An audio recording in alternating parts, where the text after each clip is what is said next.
how you doing? Oh, yeah, what's happening, Josh Hader? How you doing? It's the first item that we found on the shelves in the free agent supermarket, and we're going to try to find a home for him. Not an easy thing when you consider it's going to take a princely sum to get one of the premier relievers in the sport. I think we're dealing with a limited number of teams because of the price tag. Give me a destination that works best in your mind for Josh Hader. Wow. I had a few of them. I said the Mets before. Clearly the Phillies could use him, but I think the Mets are going to back him and Diaz back to back. Okay. I mean, we don't know about Diaz's availability. I get it. He was going to come back last year, so Diaz is going to be ready. Okay, the resources are there. You get a pretty nice right-hand, left-hand punch there. I still think, even though, Alvarado's back in Philly and they're pretty good there, I see him going to Philly, man. And if the Orioles really wanted to play big now that they've reestablished the brand, the Mountain's not going to pitch this year. To get that big stud at the end of your bullpen, too. He's going to have a nice market, man. He's going to have a real nice market. Even in the Acela But they're going to have to play ball with him. I mean, we all know he's not pitching 2 innings. That's right. And maybe now he will if he gets a big contract. That's right. That might change. That's right. That could have been a narrative that I'm not blowing myself out anymore, because what's missed is the Brewers wore him out the first 3 or 4 years. Right. Let's go back into the market for another. We'll see.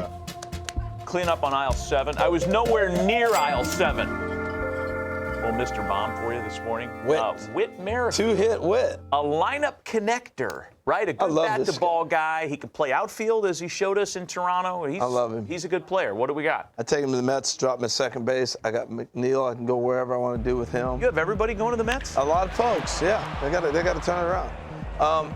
He can play really on any club. And you know who else needs him real badly is Seattle. They keep talking about Jonathan India. I'll take 2-hit Whit and put him at second every day and say, all right, I'm good with this. Okay. Let's go. Whit Merrifield Seattle thing, isn't that Dylan Moore? For me, that's Dylan Moore. Okay. I think he's a good player. Dylan's a good player. I don't think that guy gets enough run because he's a good player. Whit Merrifield would work everywhere. And if Jonathan, I get there's all these young infielders in Cincinnati. What about a place like Milwaukee, Cincinnati, someplace NL Central where he's going to plug and play anywhere? That's not bad. Let's go back in. You said, he can go anywhere. He really can. Let's go back in for one more. One more item. This is a high-end all-star pitcher.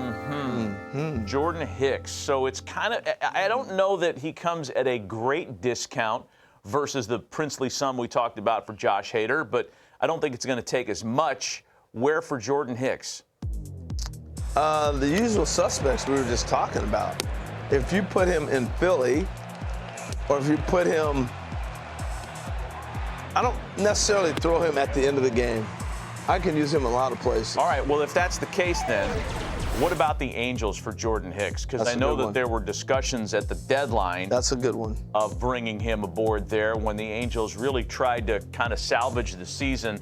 And if you've got Carlos Estevez in the 9th, which they do, and you don't necessarily want Hicks as a closer, I'd love that 1-2 punch at the end of the game. How about the Rangers back there? Sure.